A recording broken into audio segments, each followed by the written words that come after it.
Here's Doc Rivers talking about playing without his best players. Last game, we were the first team in NBA history to win a game with your two best scorers out. I mean, that's history. That's not like one game or 1 year. It's hard to do, man. Like, take Jokic and Murray away. You know, go to each team and take your two best players away. It's going to be hard. Yes, it is. What a weird year in Milwaukee. You get your coach. He finally gets a chance. You fire your coach. You bring in Doc Rivers. And it felt like he was held at gunpoint to take the job.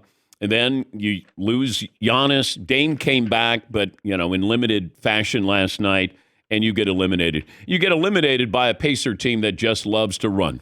They go.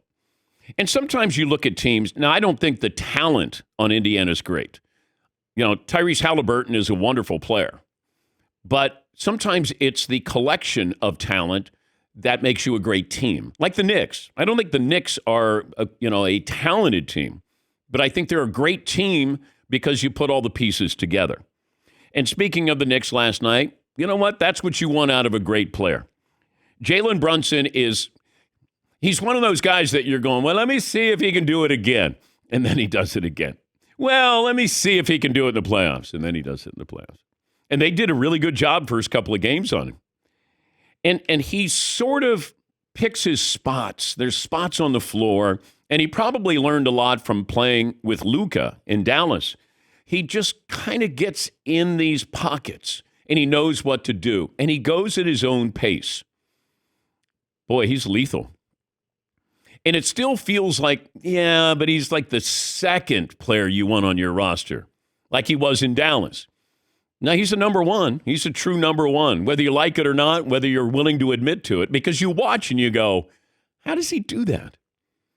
He just knows how to play basketball. And his supporting cast, they all fit together, but it's not a great group of talent. You don't even have Julius Randle in there.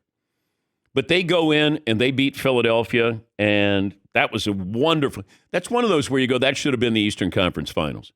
Just with everything attached to it.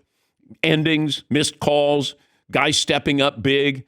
Knicks did a great job on Tyrese Maxey, and Jalen Brunson and company lead the charge, and now they got the Pacers coming up on Monday. So Cavs at the Magic tonight, Clippers at the Mavericks. That is Game 6 as well. What else do we have, Seton?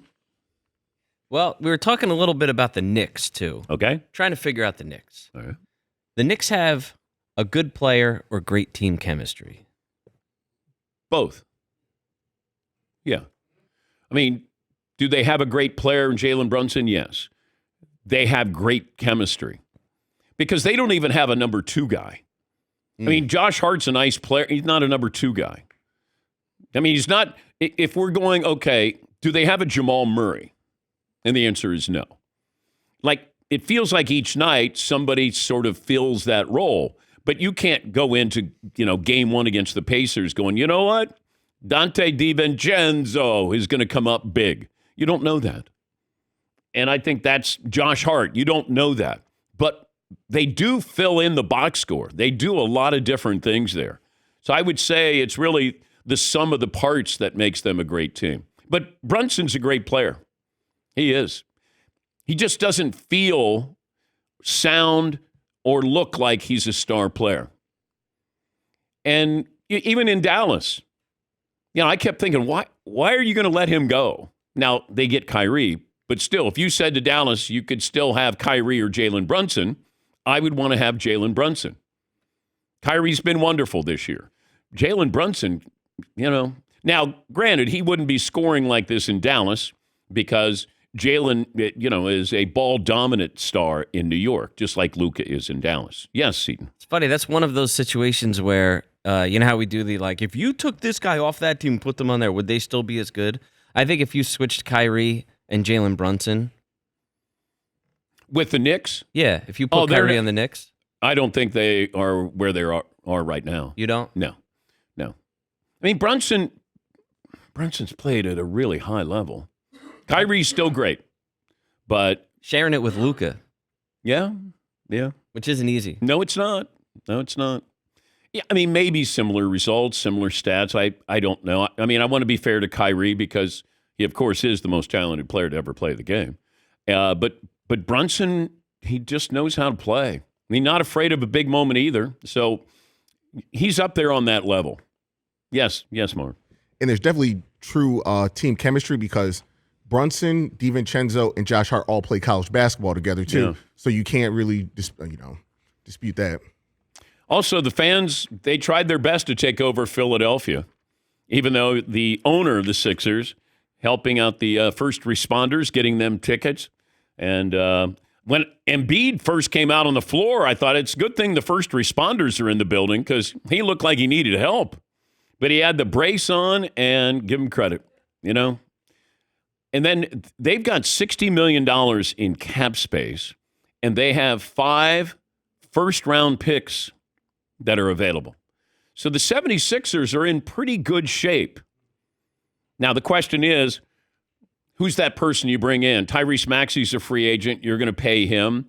I think there's some guys you're going to let go here. Maybe Kyle Lowry comes back as your backup point guard, maybe. Tobias Harris, see ya. There'll be a couple of players that probably won't be back.